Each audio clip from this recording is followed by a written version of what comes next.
How's it going, folk? You know, it's your boy Ant here. Today, sometimes I just like mixing it up, man. I like mixing it up. I like just changing the pace of the type of shit that I put out, okay? Now, first things first. Today's video, we're gonna be talking about your color correction, how to make the game just pop, look a lot better on camera, at least when you're recording it. You know, it's a little different when everybody has like different monitors and whatnot, but we're gonna try and make it look the most appealing for you, I guess, in your situation. So a lot of this is just gonna be letting you figure out what you like and what you don't like, you know, because I like my games to pop out with color, man. I like if I could name something, maybe like Fortnite without no color correction, you know what I mean? So like the green is bright green, the red is like a darker red. I don't know, you get what I'm trying to say? So first things first, I guess I'll show you the game without anything, no color correction, no substance, I guess I should say, for no type of settings and whatnot. This is with the golden intervention, with nothing completely. This is how the game comes out of the box, okay? And after all said and done, this is what it's gonna look like after. Right? So you see, it makes a difference enough for you to kind of see there's like a color difference, you know, like colors like to pop a lot more. You get to enjoy the environment a lot better. The sun looks different, you know, the way that it shines off of everything.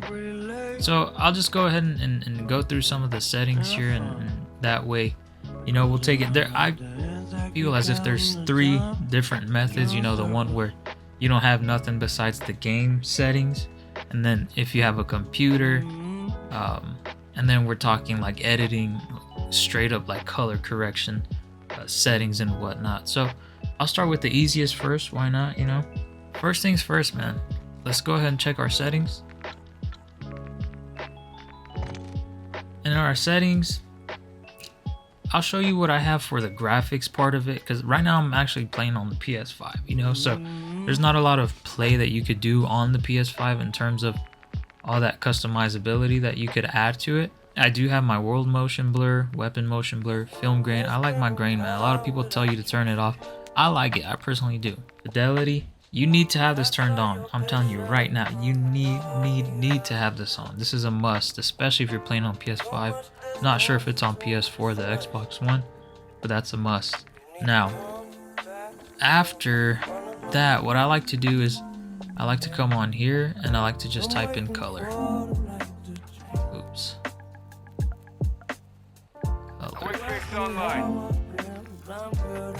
I like to type in color, and I do have no, where's it? Is it? Oh, here we go. I like to turn on my filter too, just because it adds a little bit more oomph to the color, I should say. You see all these colors, like I said, all of this is just you play around with it, man. If you like certain filters, go ahead, play with it. It doesn't really, I'm not gonna be playing the game for you. If I feel the game looks good for me, it looks good for me, you know. My world color intensity, I have it at 94. Interface color intensity, I have it at 100. I did add my own custom HUD color palette here. You could copy it, or yeah, I mean, you know, at that point you could go ahead and do what you like with it. So that would be the first step. You see now this, see how much more color it has here. We could play around with it. Let's see, it seems like it's a little bit too much color here, so we'll go back. We'll go back and then we'll turn that down. I believe I only had it for interface here. For both, we could do both here. Turn it down some. See, now the game's starting to look a little more yellowish, like a yellow tint. So, being said, we'll go back and we'll put it on how we had it, interface only. Right, put it back at 84, I believe we had it. So now you can see his skin tone looks a lot more cleaner. The colors, right, whatever the case is, just mess with it. It's all preference, like I said, at the end of the day. And that would be the easiest if you don't want to get into further detail. Okay, so now with what I have here, I'm just gonna be talking over some gameplay over the screen that I have here on the computer. So let's move over to the computer now. So here we're on the PC. Okay, sorry if you could hear the clicking and the keyboard sounds, whatever, I'm sorry about that. So here I use OBS because it just makes it easier, man. It really does. If you use other programs, like here I have Elgato, I used to use that, but OBS just makes it 10 times easier for me. Okay, so what I like to do here is I like to actually look up LUTs, or I like to have like save files of my color settings and whatnot. In this case, I'll probably put up the #1 LUT that I use in the download description or something like that. So if this makes it easier for you, that'll be perfect, man. You can it makes Call of Duty look beautiful. Okay, so first things first, you have your scenes here on the left hand side.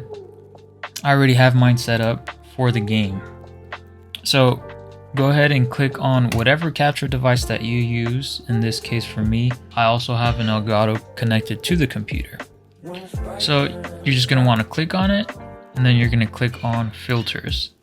And after filters, under this tab, the effects filter, you're going to want to click the plus button here. And as you can see here, I have mine going into my LUTs folder. So here I have it in my own LUTs folder that I have here. Go ahead and click it up, open it, and it'll save it there completely.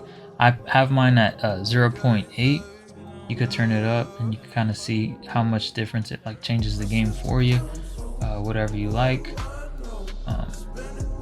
So that's basically about how much I have mine for the game. And you see there, the moment I click the little eyeball, see how much more difference it makes. You see the black actually looks like a more black, the greens look a lot more darker. Like I said, you could play around with it how much you want. You could do the whole thing, the whole shebang. But like I said, since I like to do color correction with this, I like to turn it down just a little bit. And this is a lot easier for the people who just like to hit the record button and just start cooking up, you know. And that would be the second way. Now the third way is post-processing. After you've already recorded your video, you have your LUT, whatever the case is, and you still don't think the game looks beautiful enough, let's hop over to Premiere. Let's see, so here I already have a little some cooked up here. Let's see, so this video I have here, just random video, okay? So this is actually, you know what, this one I think is already color corrected.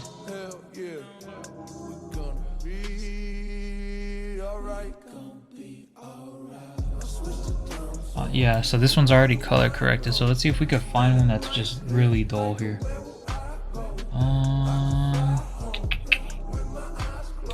Let's see, we might use this one here as just as an example. Okay, yeah, this one looks fairly dull if you ask me. So here you have your basic color correction, like I was saying. So you can mess around with colors. You want it darker blue, you know, like the sun's actually beaming down like you're out in the middle of the desert, you know. Since Modern Warfare 2 is more of a desert game, right? I like to kind of add mine here in between about like 10 and like 30-ish. So I'll throw that there. And this tint one, you typically don't want to play with the tint just because it actually starts messing around with the colors. You don't want to mess with colors that aren't eye-catching, if that makes sense, because then you start changing like a black to like a blue, you know. You don't want to do none of that stuff. So you can mess around with the saturation here. Here you're basically adding more depth to the color.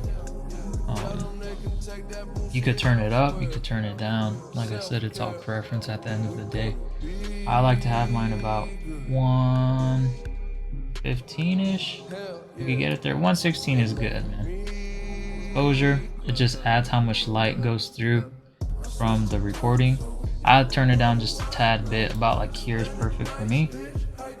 Contrast, I do not mess with the contrast because I mean you start getting into territories where it's like I just don't know enough for me to feel it's needed. You have your highlights, shadows, whites, and blacks. Curves. Curves is cool if you want to get like certain looks for your video. Like you can have like almost like a vintage look here.